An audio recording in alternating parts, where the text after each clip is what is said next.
आगे की पंक्ति देखते हैं। नर की अरु नल नीर की गति एके करी जोई, जे तो नीचो हवे चले ते तो ऊंचो होई। अब यहाँ पे नर, नर यानी मानव, अरु यानी और, नल नीर की, गति, गति यानी स्थिति, ऐके, ऐके यानी एक जैसी, नीचो यानी नीचे, हवे यानी होकर, ऊंचो यानी ऊंचे, होई यानी होना। अब यहाँ पे कहा गया है कि जिस प्रकार मनुष्य और फुहारे के नल की एक ही दशा होती है, नरु की अरु नल नीर की, नल नीर यानी फुहारे को कहा गया है कि नर यानी मानव और फुहारे की गति, चाल एक जैसी होती है, एक ही उनकी दशा है। फुहारा जितना नीचे होगा उसका पानी उतना ही ऊपर तक जाएगा।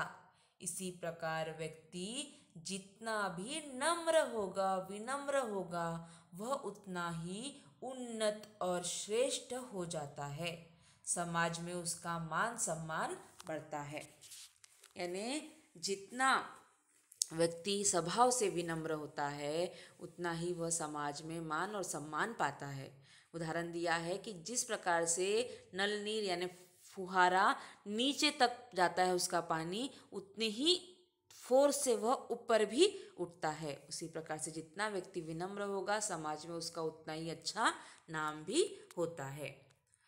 अति अगाधु अति ओथरो नदी कूप सरुबाई, तो ताको सागरु जहाँ जाकी प्यास बुझाई।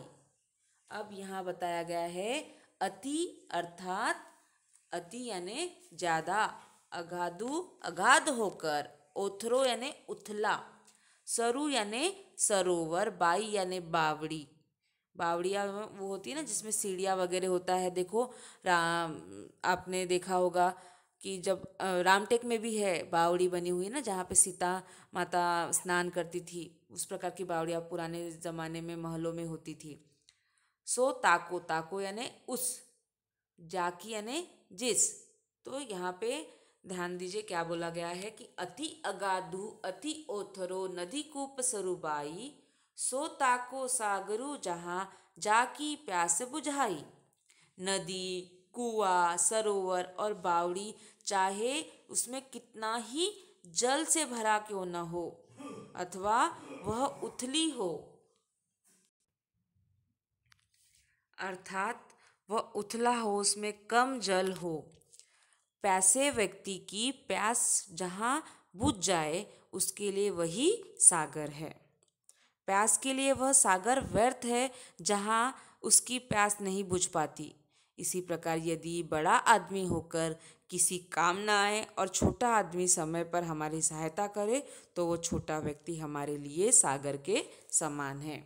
इसका अर्थ यह है कि जहाँ कम पानी भी क्यों न हो, अगर वह पानी हम पी सकते हैं, उससे हमारी प्यास बुझती है, तो वह हमारे लिए ज़्यादा उपयोगी है। क्योंकि सागर का पानी खारा होता है, वह हम पी नहीं सकते।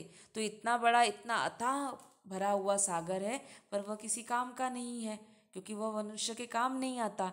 उसी प्रकार से जो मनुष्य बड़ा है, जो दिल से बड़ा है, अगर वह दूसरों की मदद करता है तो वह व्यक्ति सही में बड़ा होता है।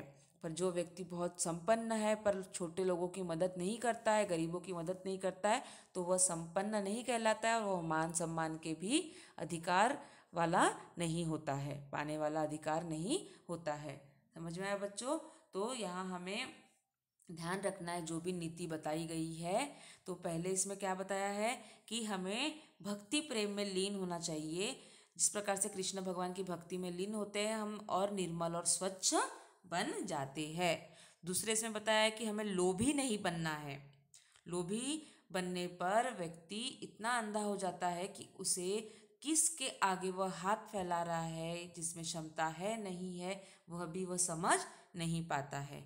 तीसरे इसमें बताया है कि हमें स्वर्ण सोने का नशा नहीं होना चाहिए, क्योंकि वह हमें घमंडी बना देता है और अपनों से दूर कर देता है। चौथी पंक्ति में बताया गया है कि जो गुणी नहीं है वह व्यक्ति को हम गुणी कहकर उसमें गुणी वाले गुण नहीं आते हैं।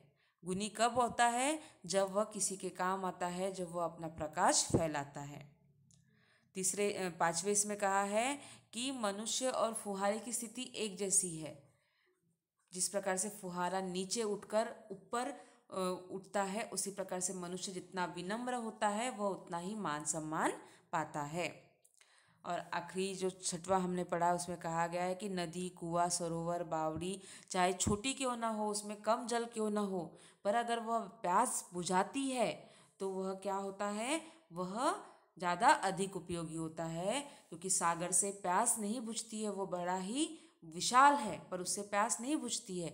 उसी प्रकार से जो मनुष्य बड़ा आदमी बनकर छोटे लोगों की मदद करता है तो वह सही में बड़ा होता है, और जो धनवान व्यक्ति है अगर वो छोटों की मदद नहीं कर रहा तो वह धनवान और बड़ा व्यक्ति नहीं कहलाता है। तो बच्चों, हम अब अगली कक्षा में आगे का भाग पढ़ेंगे। धन्यवाद।